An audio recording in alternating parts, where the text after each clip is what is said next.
Before the Second World War, Europe was home to roughly 9 to 12 million Jewish people. There were Jewish communities in every European country, but the largest Jewish population, more than 3 million, was in Poland. In the countries of Eastern Europe, Jewish communities formed an important part of life in all the big cities, as well as in many smaller towns and villages. It was a lively world that hummed with different ideas about how to live a good life. The majority continued to live their lives much as their parents and grandparents had before them. But others turned their backs on traditional beliefs and ways of life. Instead, they joined mainstream society or became members of political movements that held the promise of a brighter future, not only for Jewish people, but for mankind as a whole. So, across Europe, there were many different ways of being Jewish. There were Jewish people who were deeply religious, those who marked just a few religious festivals, and atheists who didn't believe in God at all. All belonged to a wider world that could be hostile, even dangerous.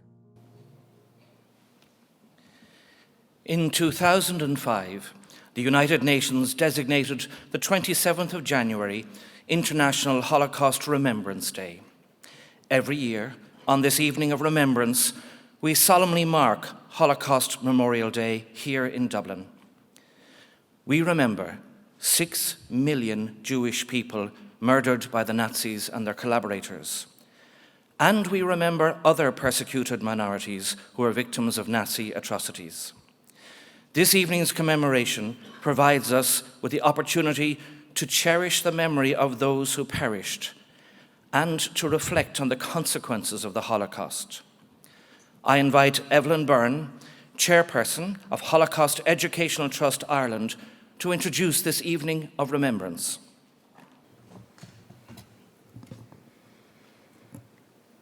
Uachtarán, Teachtaí Dála, Lord Mayor, and distinguished guests. Today, we recall the dark days of the Holocaust. We remember 6 million Jewish people and millions of others who were persecuted and murdered. We think about their families who still bear the burden of that memory.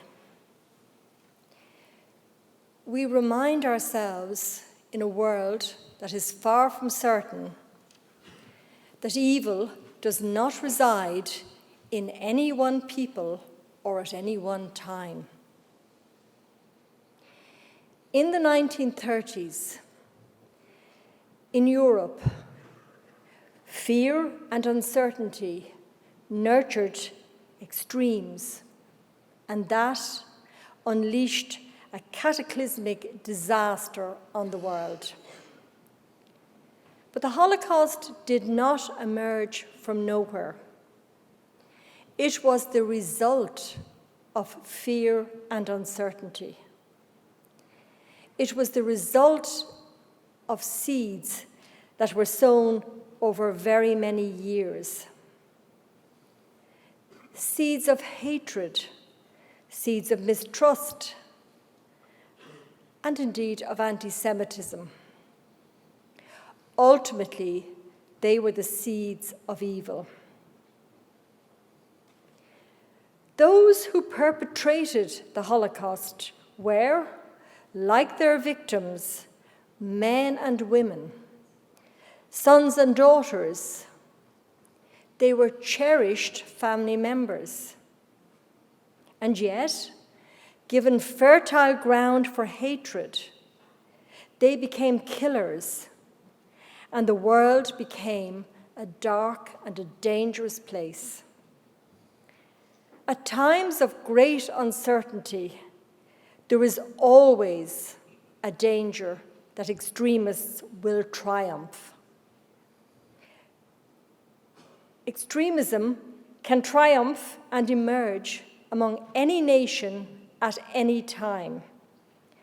Our vigilance and our resolve to fight hatred and fear wherever it emerges will ensure that the Holocaust cannot, will not, and must not be repeated. I now invite our host, the Lord Mayor of Dublin, Niall Ring, to welcome you. Uachtarán a Ari, Teachta Dála, a Gcuine Uaisle. Tá anhar áthas orm, fáilte chuir óibh go dtí an seomra starúil seo I gcóir an ócáid speisialta seo. Uachtarán, ministers, Teachta Dála, ladies and gentlemen. On behalf of the city and of the people of Dublin, it is a great honour to host this important event, this important national event, which is held every year in the round room here in the Mansion House. We, the people of Dublin, feel privileged to be here among survivors of the Holocaust and descendants of survivors who have made Dublin and Ireland their home. Holocaust Memorial Day marks the date of the liberation of Auschwitz-Birkenau on the 27th of January 1945. Tonight, we recall the suffering inflicted on the Jewish people of Europe and of those of other faiths, persecuted during that Holocaust. We will reflect on this and on the suffering still being inflicted on people throughout the world.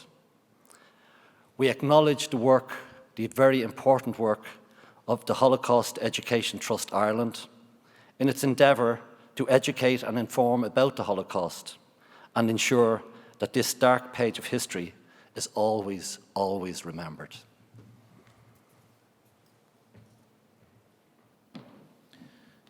I now invite Uachtarán na hÉireann, President of Ireland, Michael D. Higgins, to address us.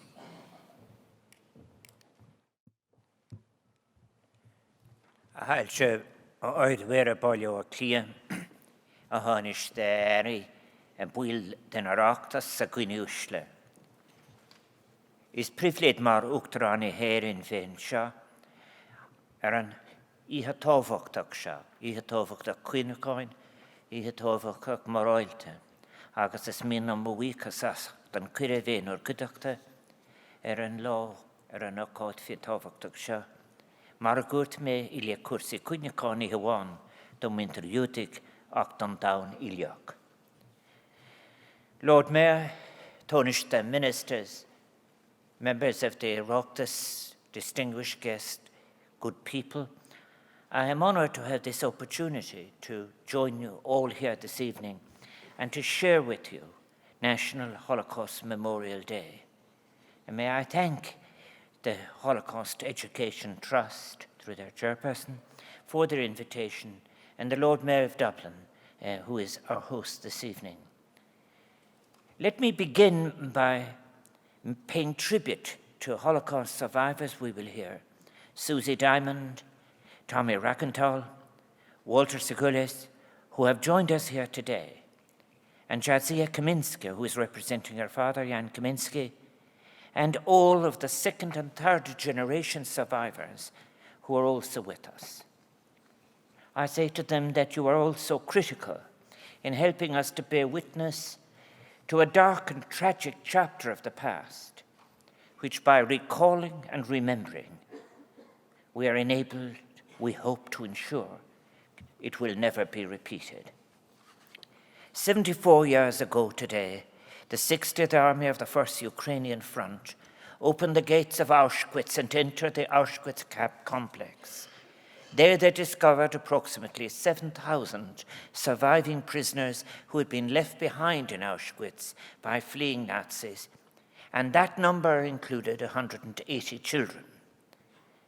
They found the many possessions: the shoes, the children's socks, a pocket watch, a thimble, letters, broken toys, and other personal belongings that spoke so poignantly and so much louder than any words could ever possibly do, of those intimacies of humanity, of those belonging to those who were herded like animals into the concentration camps and gas chambers, that would become the site of such grotesque crimes that we recall this evening. More than 1 million people, mostly Jewish people, but also communists, homosexuals, Romani people, and trade unionists, as you have heard, were systematically murdered in Auschwitz between 1940 and 1945. The sense of horror and revulsion felt by those who liberated Auschwitz, who saw what one described as the emaciated, tortured, and impoverished people, the eyes which betrayed their ordeal, has echoed down the years and generations that now separate us from the evil that was the Holocaust.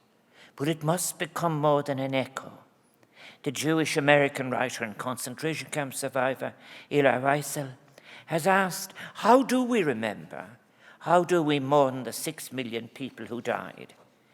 Today, the visible signs of the war may have largely disappeared from the rebuilt towns and streets of Europe. And fewer Holocaust survivors remain to tell their stories.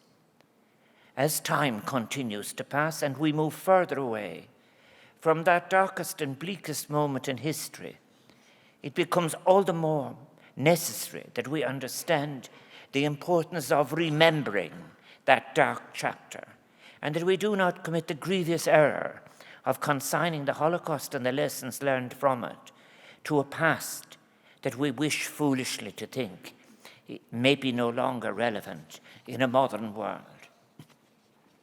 I first spoke at the Holocaust Memorial Day commemoration here in Dublin in January 2012. In the intervening 7 years, there have been many worrying developments in Europe and across the world. Following World War II, nations around the world resolved to create political and economic structures and build international institutions that would ensure that the horrors wrought by 2 world wars would never reoccur. Today, however, we are witnessing a growing rise of various forms of a false, corrupted, and distorted nationalism on virtually every continent. Countries across Europe have seen a rise in electoral support for political parties and individuals declaiming an extreme exclusionary message. Refugees, immigrant communities, and other minority groups are increasingly viewed as a threat to the rights of the majority. And many achievements by those who have fought tirelessly for human rights are under threat by a new generation of extremism who view these universal rights as a threat to their own individual rights. And indeed, the poison of anti-Semitism is not absent from their rhetoric. Those forms of strident, false, corrupting nationalism and populism, which are not to be confused with the emancipatory power of popular and nationalist movements of the past that sought universal provision, sought to meet universal want. These false movements continue to spread across Europe and other parts of the world, and they are a salutary reminder of just how fragile democracy is, how easily it can be undermined when leaders and compliant or indifferent citizens turn away from democratic rule and discourse, deny opposing views all legitimacy, restrict civil liberties, and attempt to limit freedom of expression, including freedom of communication, freedom of the press. These new tendencies took a strong hold during the recession of recent years, when many felt that the impact of austerity was harsh, and it became all too easy for many to scapegoat migrants and refugees, and to present them as jeopardizing the job prospects of native citizens, having the potential to destabilize or threaten efforts towards economic recovery. All of these are assumptions and allegations that have been rejected by one empirical study after another. However, despite the decline of unemployment and a gradual economic recovery, a corrupted form of populism has not abated, and anti-Semitism has not been eliminated from the extreme rhetoric of those seeking to scapegoat the vulnerable, inflame the confused and the angry. So today, as we take a long gaze back at the huge stain on human history that was the Holocaust, it is possible for scholars to identify the separate stages that culminated in the mass murder of 6 million Jewish people. We can see how racism and resentment of those perceived as other can lead to discrimination, how discrimination can lead to isolation and persecution, how isolation and persecution can lead to the viewing of one group of fellow citizens as being less than human, and how that loss of any sense of shared humanity can lead to brutality, barbarity, and a most inhuman lack of mercy informed by a learned culture of humiliation of the other, and in the case of the Holocaust, their elimination. We know now that it is much easier through global communications to anticipate and thus to prevent genocide if we intervene in those earlier stages of discrimination and persecution. And education is so important. We also know the huge depths of depravity and evil that can emerge from hatred, prejudice, and intolerance, the terrible inhumanity that can surface, and the genocide that can be unleashed when a dangerous ideology is allowed to flourish, when the pursuit of that ideology, including the mass murder of those perceived to stand in its way, becomes official state policy. How are we to remember? As anti-Semitism and racism once again begin to rise across Europe, we must remember the Holocaust collectively and work together to ensure that hatred and inhumanity is not allowed to once again spread its dark shadow across Europe and the world. We must ensure, as new generations emerge, that their world becomes further and further removed from the horrors of the Holocaust. Yet never forget it. Tell them that they too can learn from the actions of those who allowed it to happen, who participated in it, who enabled it by looking the other way. To quote Hannah Arendt, evil thrives on apathy and cannot survive without it. We must ensure that they appreciate the shelter that a shared commitment to international law, its norms, practices, and decisions serves as a protection for us all. We must preserve sites such as Auschwitz, visible reminders of the cold, willful annihilation of innocent people that would be the culmination, the result of hatred, racism, and intolerance that was allowed to flourish unhindered, and sites from which future generations can learn so much must be drawn to our attention and the attention of future generations. We must also ensure that our schools and universities enable young people to become citizens who are reflective, unafraid to query the status quo, to reject the easy option of going with the flow of indifference, to ask the difficult questions that will change the tenor of a discussion, while also valuing the capacity to listen to alternative opinions with all of the necessary courtesies of democratic discourse. So on this Holocaust Memorial Day, and at a time when democracy is once again being challenged by leaders of a divisive and dangerous populism, let us commit to remembering the atrocities of the Holocaust and the intolerance, prejudice, and denial of dignity and rights of the other which led to it. Let us commit to ensuring that all those who lost their lives in Auschwitz and Bergen-Belsen and Dachau and in all the other concentration camps where minority groups were confined will not be forgotten now or into the future. And as we remember, let us also ensure that we do not become passive observers of discrimination or inequality in our society, but remain vigilant to the emergence of racism and hate speech, continue to share a common obligation to value and uphold human dignity, freedom, equality, democracy. Mar fakal sker kun krika karlishin made it all our own. In conclusion, may I thank all those who have been involved in the organization yet again of this important event, and all those who have traveled from across Ireland and the world to participate. Your attendance here is greatly important as we resolve to work together to ensure that we do not make the inexcusable mistake of forgetting the merciless and deliberate annihilation of innocent people, which was the Holocaust. Berbanacht, Grimina. Ireland was amongst 48 nations that signed the Stockholm Declaration in the year 2000. This was in international agreement between governments to commemorate and educate about the Holocaust and to commit to combating anti-Semitism and all forms of racism. I now invite Simon Coveney, An Taoiseach, Minister for Foreign Affairs and Trade, to read a summary from this important document. We, the governments attending the Stockholm International Forum on the Holocaust, recognise that it was a tragically defining episode of the 20th century, a crisis for Europe and a universal catastrophe. The unprecedented character of the Holocaust fundamentally challenges the foundations of civilization.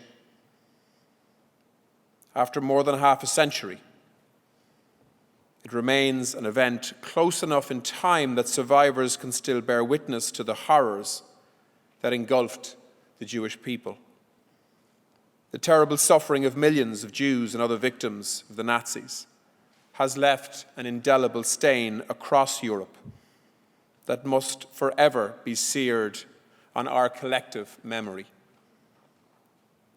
The selfless sacrifices of those who defied the Nazis and sometimes gave their own lives to protect or rescue Holocaust victims must also be inscribed on our hearts.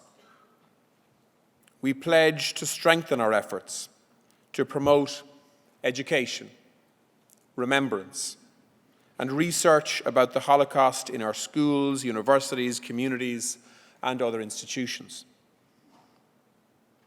With humanity still scarred by anti-Semitism, genocide, ethnic cleansing, racism, and xenophobia, and other expressions of hatred, we commit to fight against these evils and to reaffirm our common aspiration for a democratic and tolerant society, free of prejudice and other forms of bigotry. The Nuremberg laws, drawn up in 1935, were designed to penalise the Jewish people and to make them disappear from German society. I invite Minister for Justice and Equality, Mr. Charles Flanagan TD, to give his reading. Laws introduced in 1935 deprived German Jews of their German citizenship. They also prohibited Jewish people from marrying non-Jewish Germans, and for the first time, Jews were defined as a race. German Jews were no longer recognized as members of the German population. The Nuremberg laws, as they became known, did not define a Jew as somebody with a particular religious belief. Instead, anyone who had 3 or 4 Jewish grandparents was defined as a Jew, regardless of whether that individual identified himself or herself as Jewish or belonging to the Jewish religious community. Many Germans who had not practiced Judaism for years found themselves caught in the grip of Nazi terror.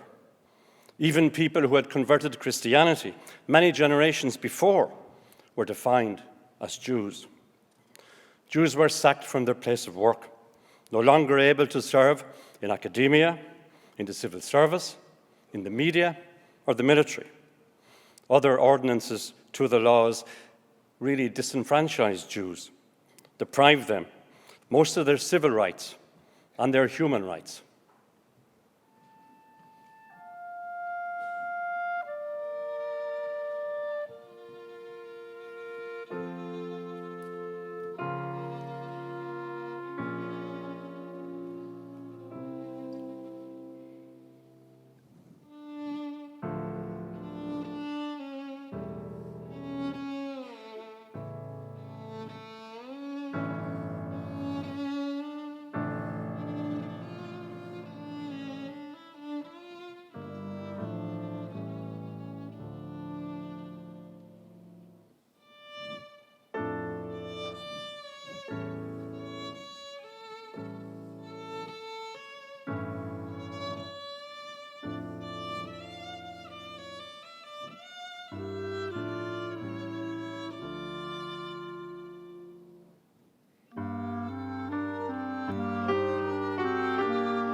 A handful of Jewish Holocaust survivors live in Ireland.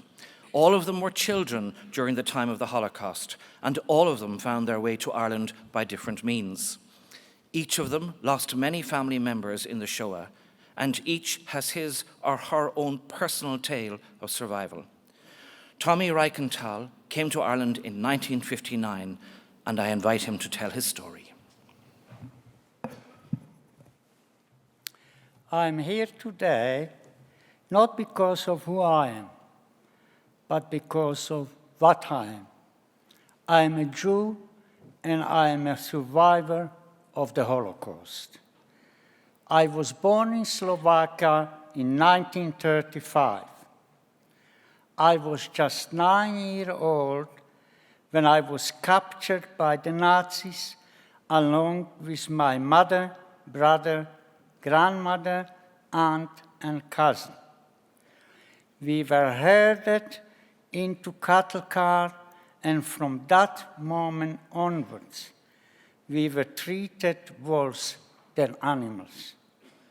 There was no privacy or hygiene. The stench and condition were unbearable. Eventually, after 7 nights, the cattle train stopped. The doors were opened, and we were greeted by shouts from the SS with gun pointing and barking dogs. We had arrived at our destination, Bergen-Belsen concentration camp. I was there from November 1944 until the liberation of the camp in April 1945. What I witnessed as a 9-year-old boy is impossible to describe. The starvation, the cruelty of the camp guard, the cold and disease. People who were just skin and bone looked like living skeletons were walking around very slowly, some of them dropping to the ground, never to get up again. They were dying in their hundreds. Their emaciated bodies left where they fell or thrown into heaps. In front of our barracks, there were piles of decomposing corpses. For many prisoners in Bergen-Belsen, the conditions were too much to bear, and they threw themselves on the barbed wire at night to be shot in order to put an end to their misery. We found their corpses in the morning. 70,000 prisoners of Bergen-Belsen are buried there in mass graves. I lost 35 members of my family in the Holocaust.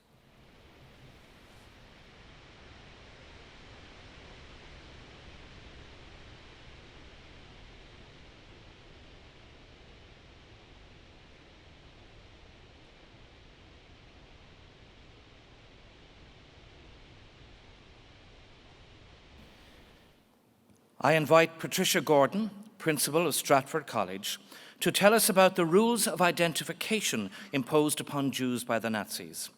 Youth reader Luca McGann will read from the diary of 15-year-old Yitzhak from Vilna about wearing the yellow star.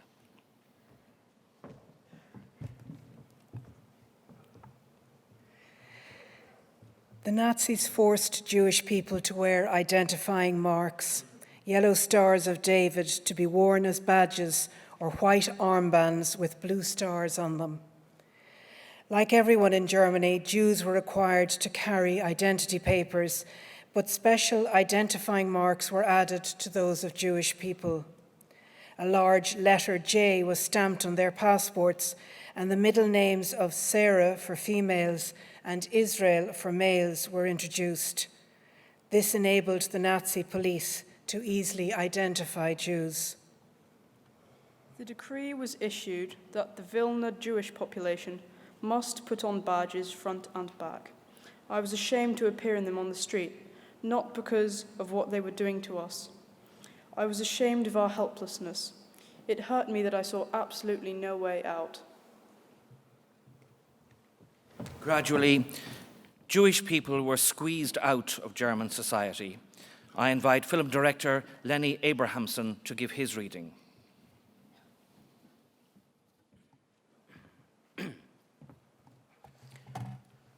The book burnings of 1933 heralded the Nazi policy to ban anything associated with Jewish people. Jewish religious books and books by Jewish authors were burned in public bonfires, along with other authors condemned as un-German. Jewish writers, actors, artists, and film directors were no longer able to find work. Jewish composers and musicians were also dismissed. Jewish businesses were appropriated by the Nazi state, and Jewish banks and bank accounts belonging to Jews were confiscated. Jewish doctors were forbidden to treat non-Jews, and Jewish lawyers were no longer permitted to practice law. Very soon, Jews were not allowed in public places such as cafes, cinemas, theaters, swimming pools or ice rinks, bookshops or barbers. They could no longer sit on park benches, which had "Not for Jews" stenciled on them. Jewish people were not allowed to ride on trams. Jews could no longer go to the opera. Even if they could, they would not hear music written by Jews, played by Jews, or sung by Jews. The Nazi police were everywhere, preventing Jews from going wherever they had always been able to go.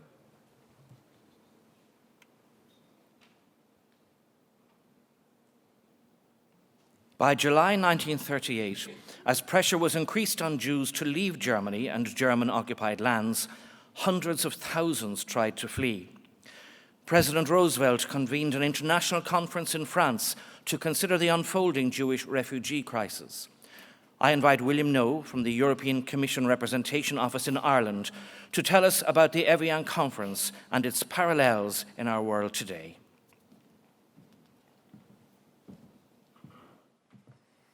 "32 countries were represented at the Avion Conference, including Ireland. Delegates were asked if they would accept Jewish refugees. Most countries said they had no room for Jews or that their quotas were already full. One country even stated that no Jew is too many. With nowhere to turn, Jews found themselves trapped within their own borders. Today, as the world debates the difficulties arising from vast numbers of refugees requesting asylum in Europe, we are reminded of similar discussions that took place during the years of the Holocaust, some 80 years ago. Images of boats crossing the Mediterranean, crammed with desperate refugees, remind us of similar voyages undertaken by Jewish refugees during the Second World War. The St. Louis set sail from Hamburg in 1939, bound for the United States with 937 Jewish people on board. The promised US visas never materialized, and permission to land in the US was rescinded. The ship was forced to return to Europe, where a great many of them ultimately perished in the Shoah. People are still fleeing persecution, tyranny, and war. They are embarking a perilous journey, desperate to find refuge somewhere safe. Some things have not changed since the years of the Holocaust.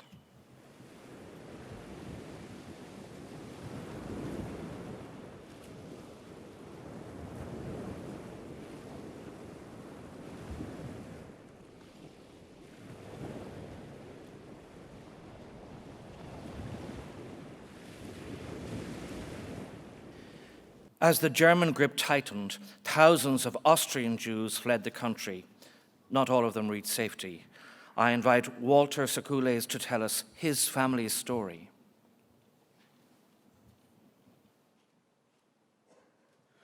My mother and father were both born in Vienna into families that were part of a vibrant Jewish community.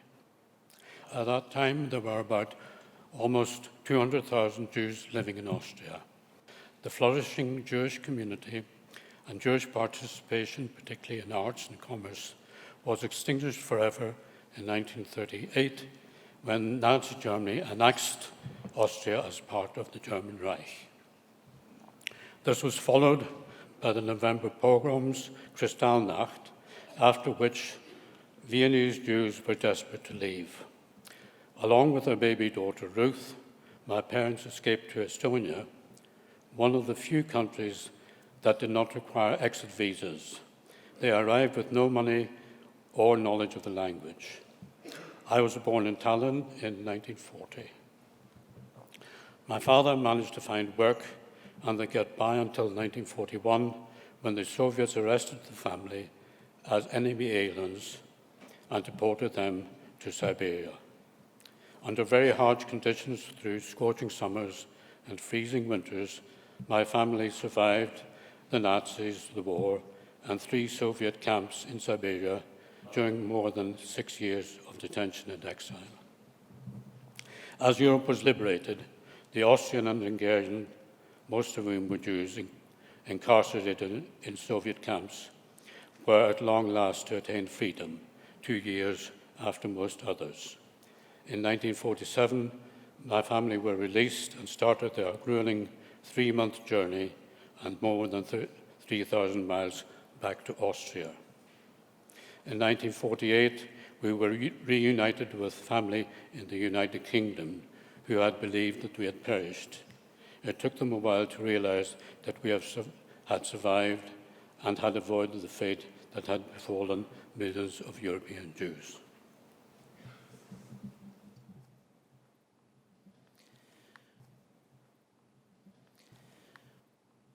The state-sanctioned violence of Kristallnacht on the 9th of November 1938 marked a turning point in Nazi persecution of Jewish people.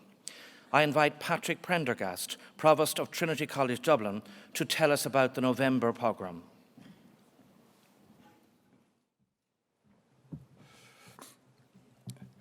Kristallnacht erupted across Germany and Austria as the SS Nazi police, Hitler Youth and locals rampaged through the streets on that November night.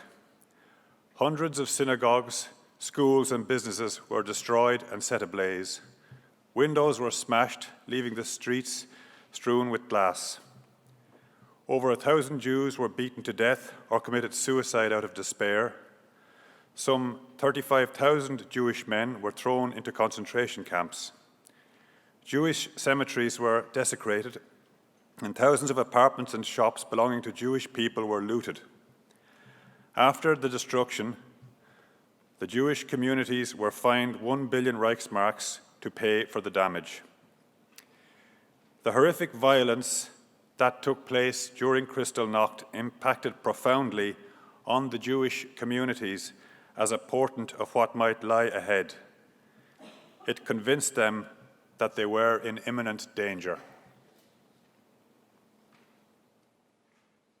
More than 1,300 ghettos were created throughout Nazi-occupied Europe. I invite Karina Camarino, whose grandfather Enzo survived Auschwitz-Birkenau, but who lost many family members in the Shoah, to tell us about the ghettos.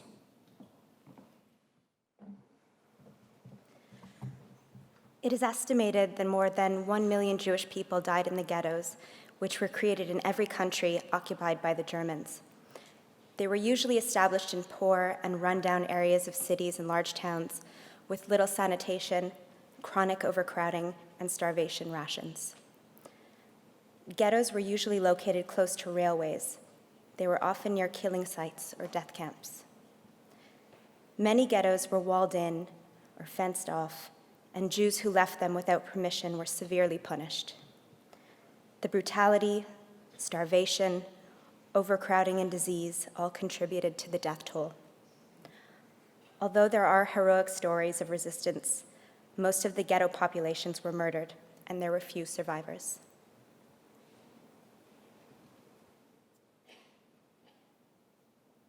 I invite Niall Oman to tell us about the camp system operated by the SS. Youth reader Sive Pettigrew will read from the diary of 14-year-old Kitty from Poland.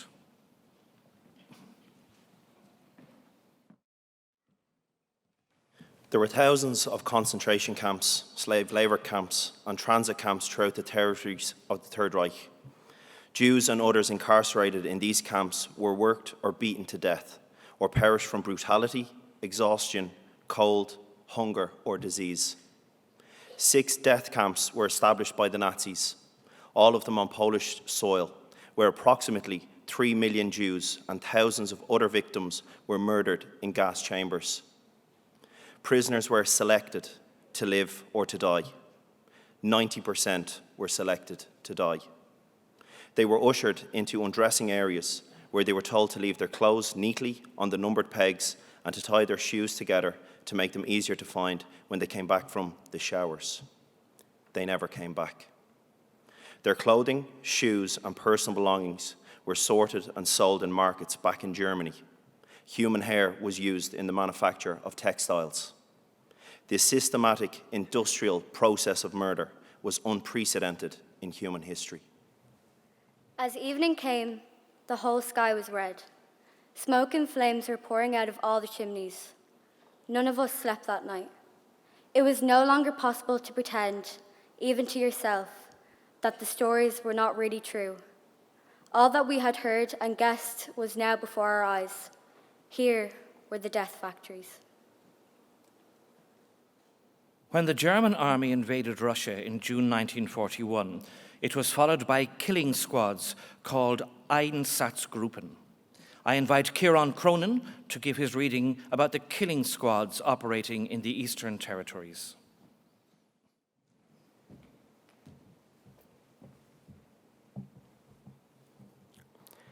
The killing squads were made up of SS, army and police officers and a great many local collaborators. The Einsatzgruppen rounded up Jews in shtetls, towns and villages, forcing them into cemeteries, forests and ravines, where they were murdered in their thousands at point-blank range. Many had to dig their own graves before being shot into them. Entire communities were annihilated in this method of face-to-face killing. It is estimated that 2 million Jewish people were murdered in this way by the Nazis and their collaborators. Holocaust survivor Jan Kaminski from Bilgoraj in Poland was 10 years old when the Jewish population of his native village in Poland was murdered by the killing squads in 1942. I invite his daughter Jazia Kaminska to read Jan's story on behalf of her father, who is not able to join us this evening. My father was born Chaim Schulz-Ebner on the 30th of March 1932 in the town of Bilgoraj in eastern Poland. There were 6 in his family, Hannah, Matla and Rivka, Mindla and Suzlem, and his baby brother, whose name had not yet been registered. At the time, about 5,000 Jews lived in Bilgoraj, which was more than half the population of the town. As Nazi killing squads swept through the region, the family were incarcerated in a ghetto in the centre of the small town. On the 3rd and 9th of November 1942, the Jewish population of Bilgoraj was dispatched to certain and immediate death in Belzak death camp. During one of these actions, my father fled to a nearby forest and became permanently separated from his family. It was no longer safe for my father Chaim to identify himself as Jewish, and he adopted the name Jan Kaminski. He survived the war on the run, foraging and hiding in woods, living off farms and keeping his identity concealed. In mid-1944, Jan linked up with the Russian Army Polish Corps and became a child soldier in the 21st Artillery Regiment. After liberation, he spent time in Europe before eventually coming to England and then Ireland as a political refugee. At the war's end, my father learnt that his entire family had been wiped out. Parents, sisters, and baby brother had all disappeared.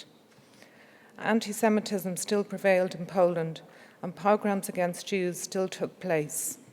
It was impossible to think of rebuilding Jewish life in Poland, which was also under Soviet occupation after the war.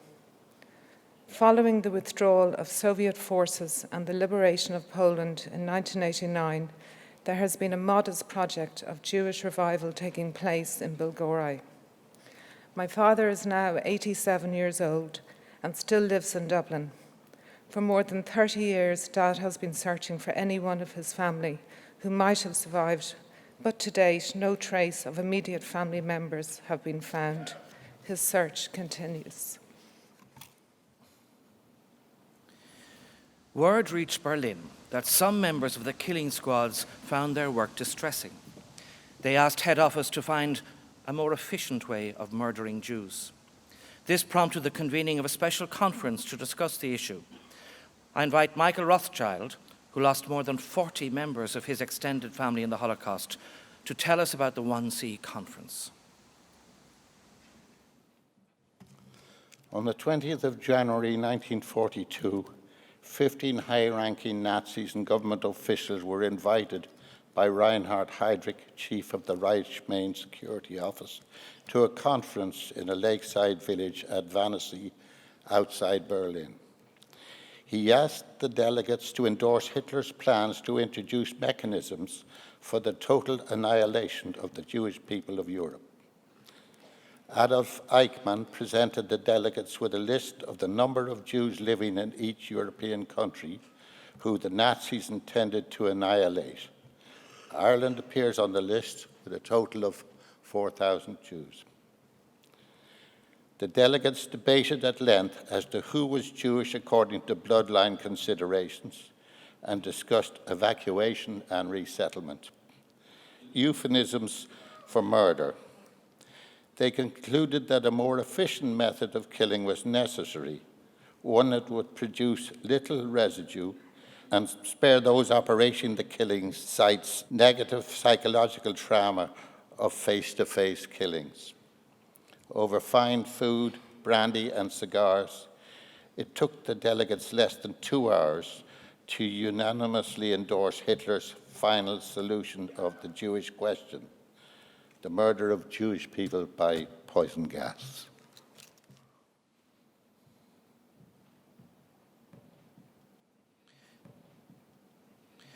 Kyla Hertz, originally from Brooklyn, has made Dublin her home in recent years. She lost many family members in the Holocaust. I invite her to share her story with us.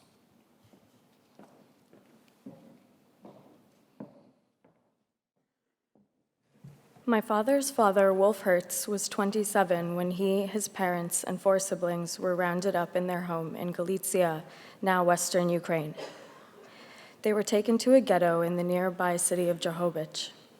From there, his parents, Joseph and Roisa, and siblings Kyla, Scheindl, Rachel, and Shimshon, were all taken to the nearby Bronica forest and shot into a mass grave. In the ghetto, Wolf was the only member of his family to have survived selection. He was taken to a labor camp in Drohobych, where he worked until he broke his back in an accident while wheeling a barrow of bricks. Knowing he would be killed for it, he managed to hide his injury until nighttime, when he dug his way under the fence and escaped into the forest. He hid in the surrounding forest area for the next 1.5 years, until liberation of the area. On my mother's side, my great-grandmother Lenka was 17 when she and her family were taken from their village at Porubka, Slovakia, and eventually transported to Auschwitz-Birkenau. Lenka and her sister Berta were the only 2 members of their family to survive selection. Avram, her childhood friend, and my great-grandfather, was also the only one in his family to survive selection. Their parents, siblings, and relatives were all sent to their deaths in the gas chambers. After 1 year in Auschwitz, Lenka and Berta endured a 3-day death march in the middle of winter, walking in wooden clogs to a concentration camp for women. On the march, when they stopped to sleep, The older women huddled to form a circle around the younger. In the night, all of the women on the outside of the circle had died. As painful as it is to recall, we must always remember. Sometimes we have to break our moments of silence with a voice of strength that will never fail to speak our story.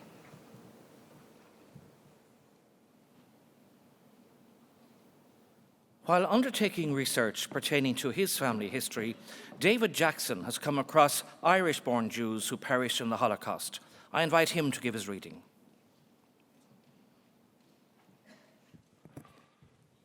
Until 2018, the only Irish Jewish person known to have been murdered in the Holocaust was Etty Steenberg. She died in Auschwitz with her Belgian husband and their young son, Leon. But there were others. Isaac Shishi, Ephraim Zaks, and his sister Lena Zaks were all born in Dublin, and they too were all murdered in the Shoah. For various reasons, families who had come to Ireland from Lithuania, Latvia, and elsewhere in the late 19th century and early 20th century decided to return to their original homelands. Isaac Shishi, Ephraim Zaks, and his sister Lena are three Irish-born Jews whose parents returned to Europe and who ultimately met the same fate as two-thirds of European Jewry. Isaac Shishi was born in Dublin in 1890. His family returned to Vixnia in Lithuania in 1893. Isaac, his wife Hannah, who he married in 1922, and their daughter Sheena, born in 1924, and his brother Louis, who was born in Lithuania, they were all murdered by the Nazis in Vixnia in 1941. Ephraim Zaks was born in Dublin in 1915. He was unmarried. In August 1943, he was working in Paris when he was arrested and deported from Drancy transport camp in Paris to Auschwitz, where he was gassed. His name appears on the Memorial de la Shoah in Paris. His sister Lena, also unmarried, was born in Dublin in 1918. She was working in Antwerp in 1942 when she was arrested and deported from there to Auschwitz, where she too was murdered, along with another brother, Jacob, who had been born in Leeds.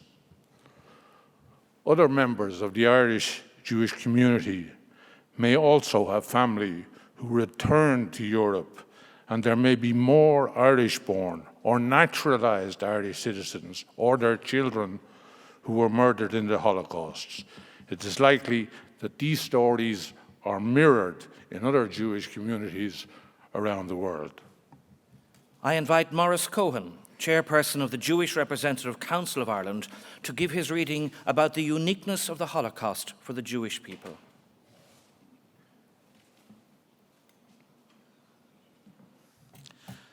The final solution was a systematic attempt by the Nazis and their collaborators to murder every Jew in every country of Europe, stretching as far north as Norway, as far south as Rhodes, as far east as Russia, and as far west as Ireland. They also included those Jews living in the countries of North Africa. 6 million Jews perished in the Holocaust. 1.5 million of these victims were children. The Nazis also murdered millions of other victims. But as Elie Wiesel reminds us, it is true that not all victims were Jews, but all Jews were victims. We must prevent future generations from thinking of the Holocaust in terms of anonymous, faceless numbers. Each victim has a name. Several people living in Ireland, Jews and non-Jews, lost cherished family members in the Holocaust whose names we have included in the scroll of names.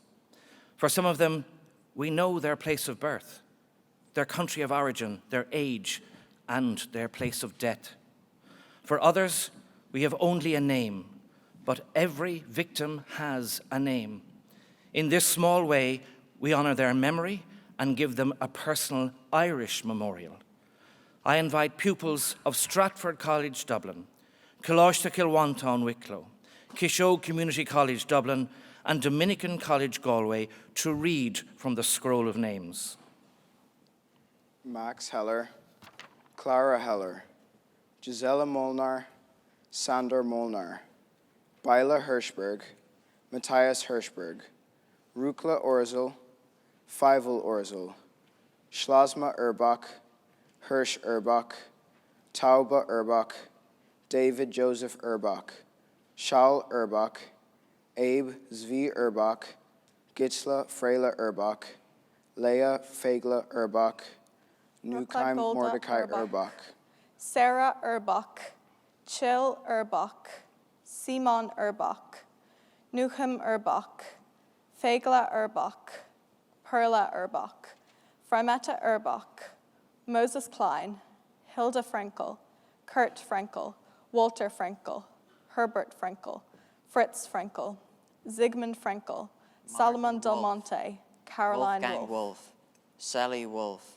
Henrietta Wolf, Rosetta Wolf, Ellie Valval Avisansky, David Philip, Rika Philip, Leopold Philip, Julia Philip, Dagbert Philip, Louis Philip from Minsk, Valeria Philip, Rosalia Shaimovich, Julius Mayer, Geza Suri, Oscar Bella Fried, Shaimovich, Katrina Fried, Agnes Fried, Ezekiel Reichenthal, Katrina Reichenthal, Kalmar Reichenthal, Ilona Reichenthal, Gita Reichenthal, E.B. Reichenthal, Desidir Reichenthal, Ferdinand Alt, Renka Alt, Erna Elbert, Marta Elbert, Joseph Drexler, Bedrika Drexler, Bella Perlberg, Irma Popper, Yora Matea, Ephesia Matea, Ankisha Matea, Kalman Rosenthal, Eleonora Rosenthal, Abraham Susdale, Pollen Susdale, David Susdale, Shimon Susdale, Regina Susdale, Rapay Susdale, Marcia Susdale, Shabbatay Susdale, Susdale, Adela Susdale, Agedni Susdale Brudo, Emmanuel Brudo, Susdale children, Heinrich Heinbach, Selma Heinbach, Simka Sachs, Rivka Sachs, Burrell Sachs, Zissa Sachs, Nachman Sachs, Kana Sachs, Aaron Sachs, Bendit Hannah Sachs, Sherhai, Leah Joel Sidak, Dove Sachs, Gitel Sachs, Shoshana Sachs, Sheena Sachs, Masha Sachs, Rosa Sachs, Tyler Fige Faulkner, David Mayer Faulkner, Moshe Faulkner, Galia Faulkner, Shandell Malikman, Yehiel Malikman, Theo Malikman, Joseph Malikman, Pepe Yehovet Gerzib, Malikman, Haya Malikman, Haim Meir Malikman, Nusen Newt Faulkner, Mim Alt Malikman, Esther Zaki Yakubovich, Levi Faulkner, Izzy Faulkner, Nathan Faulkner, Johanna Carlsberg Sommer, Emil Sommer, Etty Steenberg, Leon Glock, Wojciech Glock, Hatzel Abram, Belia Abram, Ida Osia Cohn, Yosef Abram, Heinrich Hertz, Sigmund Selig Cohn, Caroline Herbst, Elsie Zemak, Danny Zemak, Abraham Humberg, Emma Humberg, Gerda Feist, Fanny Kaufman, Adolf Humberg, Raphael Germain, Carl Germain, David Germain, Hannah Matla Zibner, Refka Zibner, Shulim Zibner, Baby Zibner, Frandla Zibner, daughter of Frandla Zibner, Shainla Zibner, Joseph Zibner, Mendel Kishner, Shana Bela Kishner, Ose Kishner, Shana Rivna Kishner, Shifra Kishner, Rasha Kishner, Yankel Kishner, Vanda Camarino, Renato DeCori, Italo Camarino, Meyer Naftanovich, Julie DeCori, Sidonia Naftalovitsova, Hanin Naftalovitsova, Moskovitsova, Hayim Moskovich, Benjamin Moskovich, Moritz Moskovich, Isidor Moskovich, Shimshon Hertz, Kyla Hertz, Scheindel Hertz, Abraham Hertz, Roisa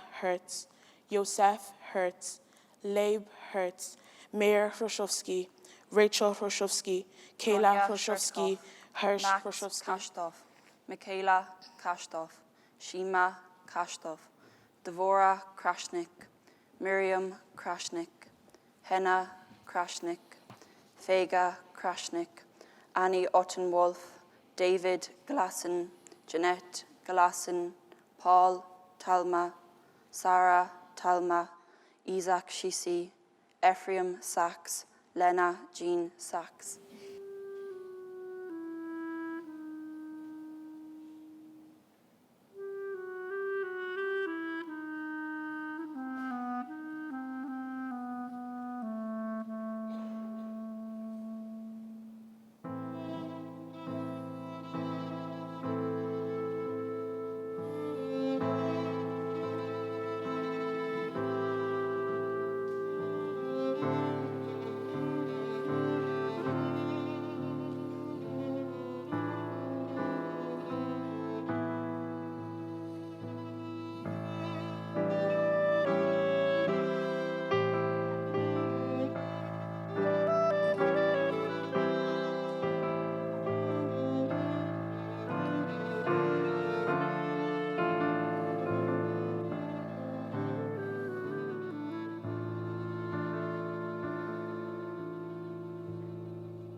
When liberation came at last, it was not always joyful for the survivors. I invite Hilary Abrahamson, chairperson of Dublin City Interfaith Forum, to read from the diary of Szymowil Krakowski from Poland. Youth reader Kira Fox will share the hopes of 14-year-old Donia Rozan from Galicia about the future.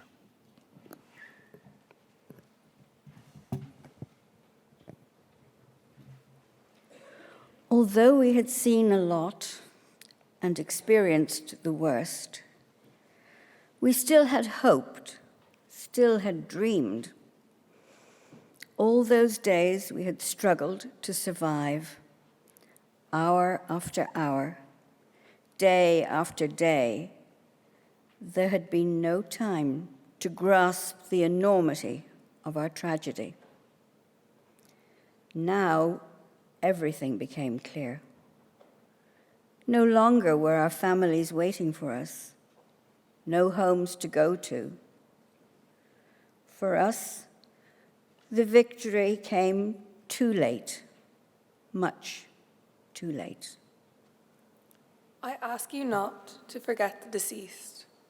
I ask you to build a memorial in our names, a monument reaching up to the heavens that the entire world might see. Not a monument of marble or stone, but one of good deeds.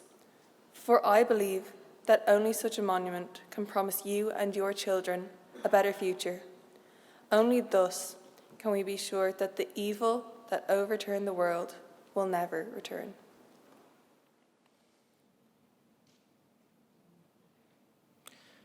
Dr. Bob Callas worked as a volunteer doctor in the former Bergen-Belsen concentration camp immediately after the war. He brought 6 orphans back with him to Ireland. Among those children were brother and sister Tibor and Susie Molnar, who Bob arranged to have adopted by a Jewish couple, Willie and Elsie Samuels. I invite Holocaust survivor Susie Diamond to tell us her story. I was born Susie Molnar in a small town of Kozak in Hungary in 1942. We were a small family comprising my mother Gazella, my father Sandor, my brother Terry, and myself. In 1942, my father was forcefully conscripted into the slave labor service of the Hungarian army and deported to the Soviet Union, where he perished in 1943. In July 1944, Adolf Eichmann oversaw the roundup and deportation of nearly 500,000 Hungarian Jews in just 8 weeks. The majority of them were sent directly to Auschwitz-Birkenau, where most of them perished in the gas chambers. Some were sent to other concentration camps. During these weeks, the Gestapo came for my mother, brother, and me. We were deported first to Ravensbrück and then to Bergen-Belsen concentration camp. My mother died shortly after liberation. Terry and I were very young children when we came to Ireland. We grew up believing we were the only 2 members of our family to have survived. In 2007, Terry passed away, and I was the only one left. But things changed unexpectedly in 2015, when I was discovered by our first cousin still living in Kozak. He filled in some gaps in my family history. My father was one of 4 brothers who ran a timber business in Kozak. 2 of them perished in the Holocaust and 2 survived. I have since learned that I have other first cousins in Hungary and in the United States. I have a family. In the past couple of years, I visited Kozak, where I saw my grandfather's house, the Jewish cemetery where my grandparents are buried, and the synagogue where all my family prayed. 778 Jews lived in Kozak before the war. 461 of them were murdered in the Holocaust. There is a memorial scroll on the synagogue wall recording the Jews from Kozak who perished in the Holocaust. My family is listed on this scroll, but now it has to be corrected because my brother and I were not murdered. We survived. In 1963, Yad Vashem, the Holocaust Remembrance Authority in Israel, inaugurated the award of Righteous Among the Nations to honor non-Jews who risked their lives to save Jewish people during the Holocaust. I invite the author Paddy Butler, who first broke the story about Mary Elms, the only Irish person so far to have been conferred with the righteous title, to tell us about these heroic people.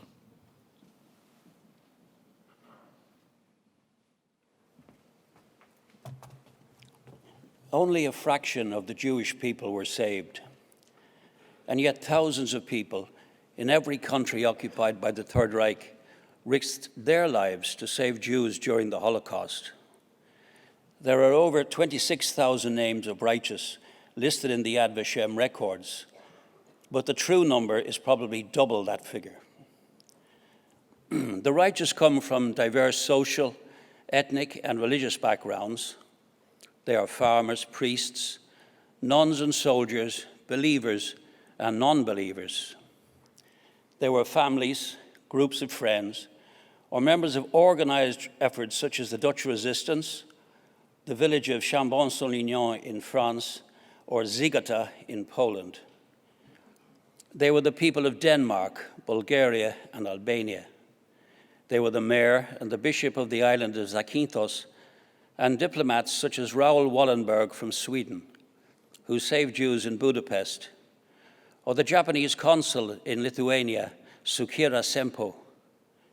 There were also righteous Germans, righteous Arabs, and righteous Muslims.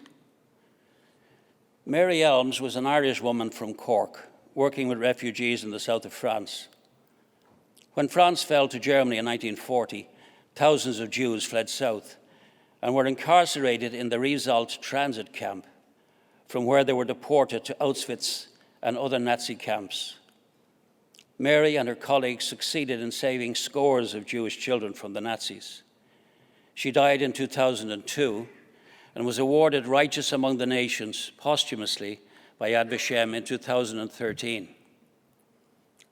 Not only those Jews who have been personally saved by the righteous owe them their lives, but all of their descendants do too. As the Talmudic verse teaches us, for he who saves one life is regarded as if he has saved the world entire. Another brother and sister who Bob Callas brought back to Ireland from Bergen-Belsen were Zoltan and Edith Zinn Callas, who Bob reared in his own home and who took Bob's name as part of their own. They lived fulfilling lives in Ireland for more than 60 years. They both passed away in December 2012, leaving behind their Irish families, many of whom are here this evening. I invite one of Zoltan's daughters, Siobhan, to give her reading. Our father, Zoltan, came from Czechoslovakia. He and his sister Edith were the only survivors of their family. By coincidence, they met Susie and Terry in Bergen-Belsen concentration camp as very young children, and our two families have been in touch ever since. Growing up in Ireland, it was unusual to be a Holocaust survivor. Survivors of the Holocaust have very few relations. We've got used to having very small families, at least from one side. No grandparents, no uncles, no aunts, no cousins. We have been endowed with the title second generation, and this brings with it an important responsibility to transmit the memory of the Holocaust to future generations. But we can also rejoice in our own lives, in our new families, our children and our grandchildren. Hitler did not win. One or both of our parents survived, and we are here living our lives, looking towards the future. A great number of Holocaust survivors made their homes in Israel after the war. I invite His Excellency, Mr. Ofer Kariv, Ambassador of Israel, to give his reading about the close association with Israel and the Shoah. 6 years before Auschwitz was liberated, as disaster loomed over Europe, Zionist Jews in the land of Israel, among them my grandparents, had already been working and struggling for decades to re-establish Jewish sovereignty in the land of our fathers. The modern state of Israel was finally established in 1948. Many survivors of the Holocaust came to the newly independent state to rebuild their lives. From the depth of despair to the heights of new hope, the survivors of the Shoah found light in the fledgling Jewish state. They rekindled their spark of life, working to build a modern, dynamic, and democratic state of Israel, a state that also guarantees that another Holocaust can never happen again. Alas, for our 6 million brothers and sisters who perished in the Shoah, the state of Israel came too late. It is still almost impossible to comprehend the darkness that befell Europe during the Holocaust. Sadly, still today, 73 years since the Nazis were defeated, anti-Semitism continues to manifest itself in old as well as in new ways. It is up to us all, Jews and non-Jews, to be alert and fight anti-Semitism in all its forms. The International Holocaust Remembrance Alliance, IHRA's, working definition of anti-Semitism provides a useful means to that end. Our commitment to commemorating the Shoah must also include a determined effort to take action against anti-Semitism. It is only by doing this that we can ensure that never again truly means never again. Genocides have taken place over the centuries and still occur to this day. I invite Rory Quinn, the first chairman of the Holocaust Educational Trust in Ireland, to give his reading. The Holocaust is the name given to one specific case of genocide that was unprecedented in its totality, the attempt to destroy the Jewish people of Europe and all traces of Jewish culture, history, and memory. By the end of the Holocaust, 6 million Jewish men, women, and children had been murdered in ghettos, mass shootings, concentration camps, and death camps. The genocide of the Roma took place during the Holocaust, as did the murder of thousands of others who were victims of Nazis' atrocities.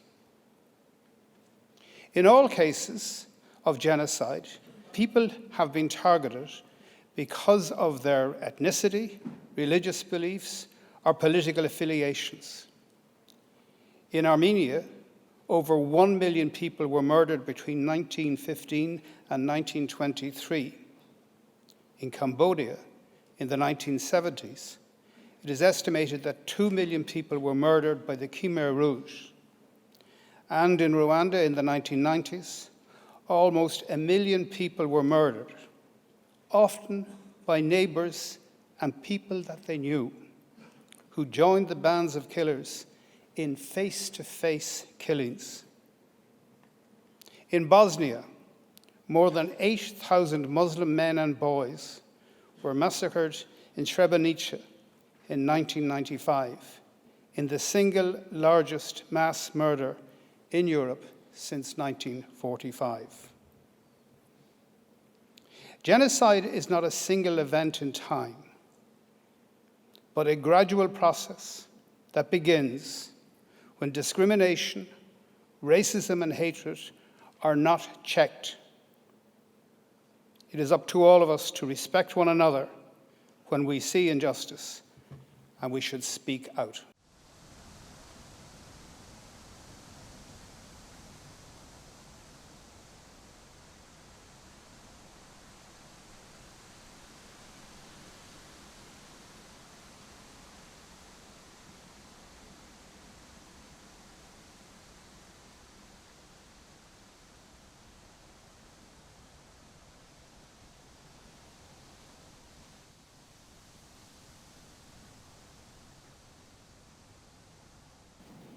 It is customary at Holocaust Memorial events to light candles in memory of the 6 million Jewish people who perished in the Shoah.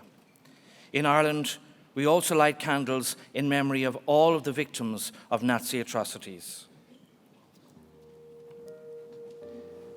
In memory of people with disabilities and disabling conditions, I invite David O'Brien to give his reading as Martin Rowan and Paul Alford of Inclusion Ireland light their candles. The T4 Euthanasia Program was a mass murder and forced sterilization of thousands of disabled persons. The Nazis considered all people with intellectual and physical disabilities as life unworthy of life and as useless eaters. High school textbooks contained samples of math problems calculating the cost of care for people with disabilities compared to the cost of caring for a healthy person. Doctors and nurses collaborated in the use of lethal injections, starvation, and the murder-in gas fans of disabled people. It is estimated that more than 30,000 people with disabilities and disabling conditions were murdered in the T4 Euthanasia Program. We will always remember. In memory of ethnic minorities, Poles, other Slavic peoples who were murdered in the Holocaust, I invite Barnaba Dorda, chair of the Forum Polonia, to give his reading as Amina Mustafa of Sport Against Racism Ireland and the writer Thabi Madide will light their candles. Those who did not fit the Nazi image of the supreme Aryan race, such as Poles and other Slavs, as well as many other ethnic minorities, were treated as inferior people and were murdered, displaced, destined for slave labor, and incarcerated in concentration camps. In addition to 3 million Polish Jews, it is estimated that more than 2 million non-Jewish Polish victims were also murdered in the Holocaust.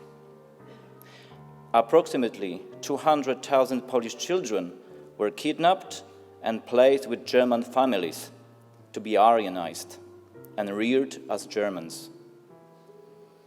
Commission number 3 was a program of forced sterilizations of hundreds of people of African ancestry, because the Nuremberg racial laws had stated that the black people belonged to an inferior race. Thousands of other ethnic minorities were also victims of the Nazis. We will always remember. The genocide of the Roma took place during the Holocaust. It is estimated that as many as 500,000 Romani people were murdered by the Nazis and their collaborators. I invite Bianca Powen of the Roma Project at Pave Point to give her reading as Alexandru Petrovici and Damaris Powen of the Roma community will light their candles. It is difficult to know the exact number of Roma people who were murdered by the Nazis, but estimates put the figure between 250,000 and 500,000. Hundreds of thousands of Roma and Sinti people were rounded up, forced into ghettos, and deported to concentration and death camps. They wore an identifying black triangle on their camp uniforms, where they were subjected to brutality, starvation, disease, medical experiments, or gassed to death.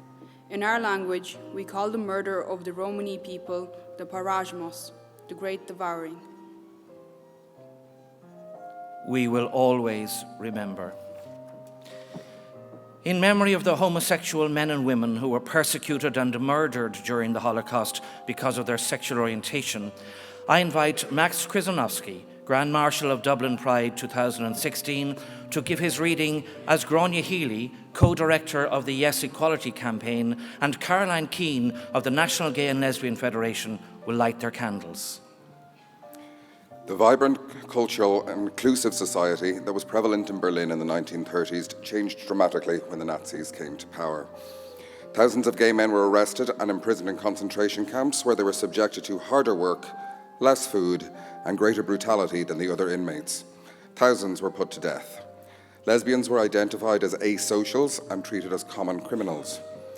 The criminalization and social stigmatization of homosexuals in Europe and the United States remained in force for many years after World War II. Many homosexual survivors of Nazi persecution were not acknowledged as victims of the Holocaust. Some even had to serve out their terms of their original prison sentences, which did not take into account the time they had spent incarcerated in concentration camps. For that reason, few homosexual survivors of the Holocaust ever told their stories. We will always remember. In memory of the political victims, I invite Kim Bielenberg, whose grandfather participated in the July plot of 1944 and whose family members were opposed to Hitler and the Nazi regime, to give his reading, as Francis Moss of the Department of Education and Skills and Sheila Noonan, General Secretary of the Irish National Teachers Organisation, light their candles. As early as 1933, the Nazis established the first concentration camp, Dachau, as a place of detention for political prisoners, followed by Sachsenhausen and other camps a couple of years later.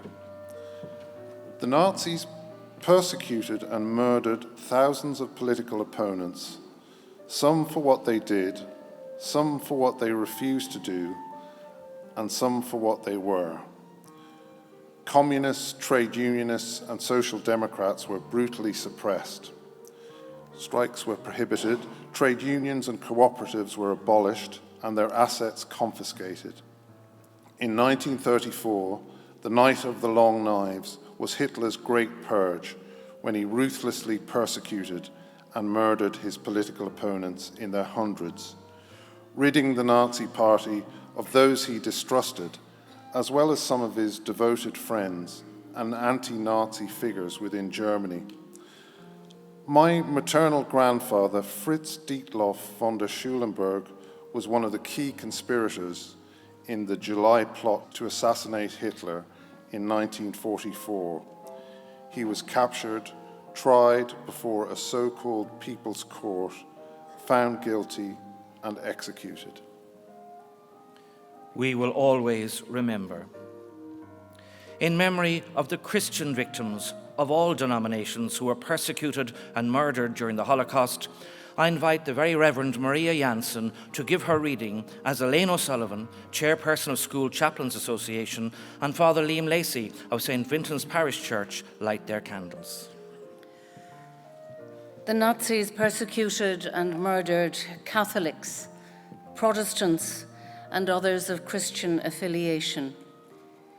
Jehovah's Witnesses were targeted for refusing to salute Hitler or to serve in the German army. Thousands of priests, nuns, and teachers were put to death for opposing the Nazis or for helping to save Jews during the Holocaust.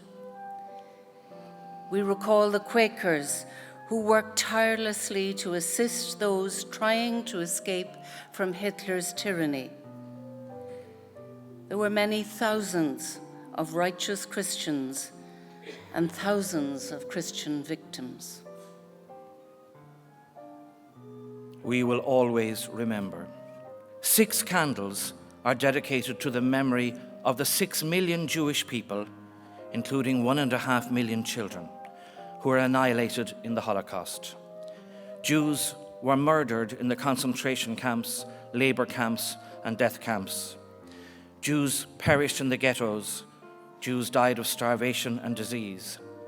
Jews were shot in the forests and in their villages, and Jews were murdered in the streets and in their homes. Those lighting candles in memory of the Jewish victims of the Holocaust are children or grandchildren of Holocaust survivors, 2nd and 3rd generation. All of them lost countless members of their families in the Holocaust.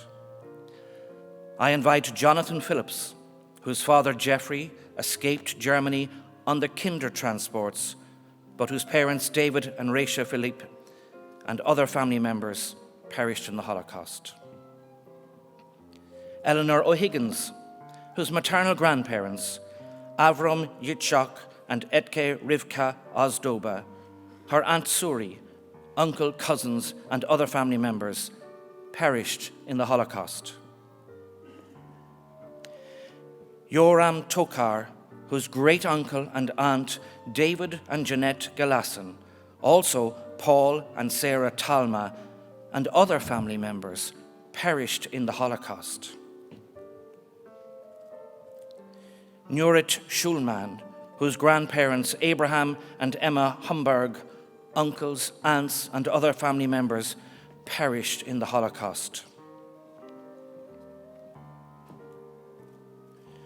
Joe Katz, whose mother Frida survived Auschwitz, but whose many other family members perished in the Holocaust.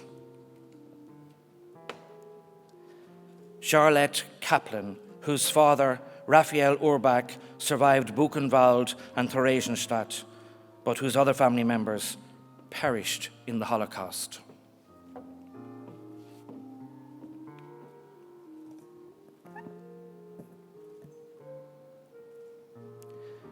We will always remember.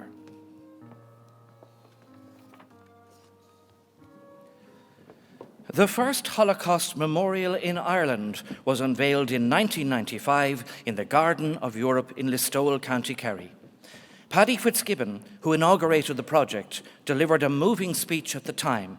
I invite Evelyn Byrne, chairperson of Holocaust Education Trust Ireland, to read an extract from Paddy's profound words on that occasion. Tonight, as we light these candles, we look back on a history of sadness and grief, but we look forward to a shared commitment to the future. Our generation and the generation or two after us will be the last that will be able to say that we stood and shook the hands of some of those who survived. Go home from this place and tell your children and your grandchildren and your great-grandchildren that today in Listowel you looked into eyes that witnessed the most cataclysmic event ever unleashed by mankind upon mankind.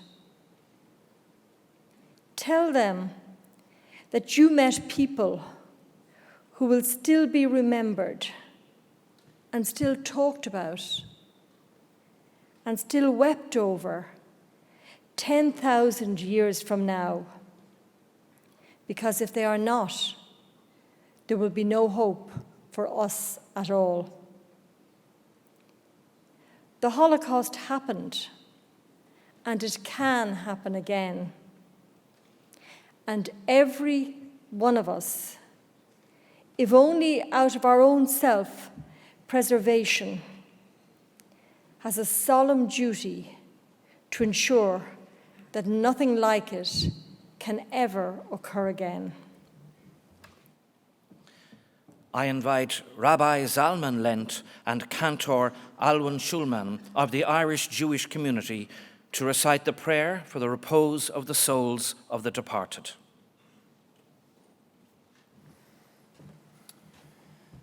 Please stand.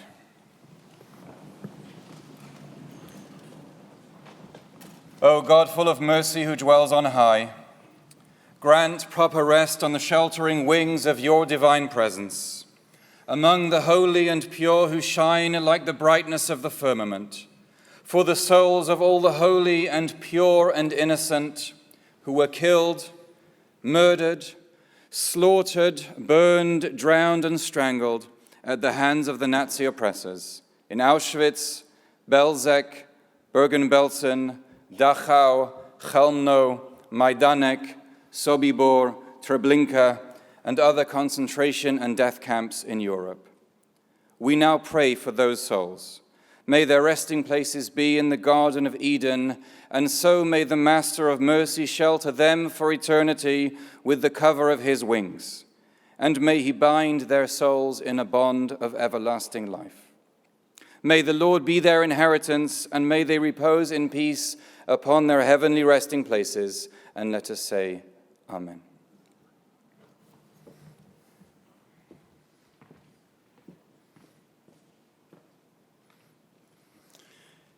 Elim alei rachamim,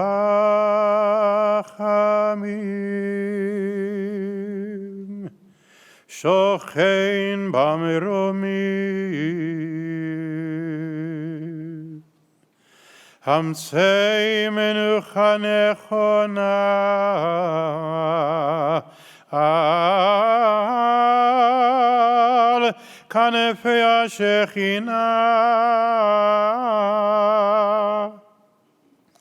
במעלות קדושים וטהורים, במעלות קדושים וטהורים, כזוהר הרקיע, מהירים ומזהירים. לנשמות 600 ריבו מישראל, אנשים, נשים וטף, שנהרגו ושנשחטו, שנחנקו ושנשרפו ושנקברו חיים על קידוש השם. During the Holocaust, civilized society became complicit in mass murder and genocide. Medicine and education were perverted for use in killing and disabling and in fomenting racism and hatred. As our annual Holocaust Memorial Day ceremony now draws to a close, it is incumbent on every one of us here today, from whatever religious, ethnic, cultural, or political persuasion, to rededicate ourselves to truly eradicating racism from our midst and to silence the voices that seek to deny that the Holocaust ever happened.